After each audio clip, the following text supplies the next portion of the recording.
навіть м'якесенький шланжик.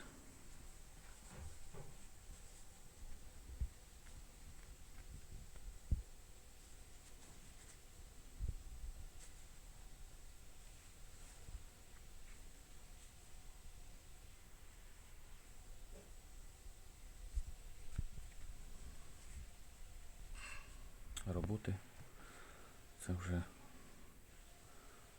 мабуть, сеансів 3 чи 4 прання, відбілювання.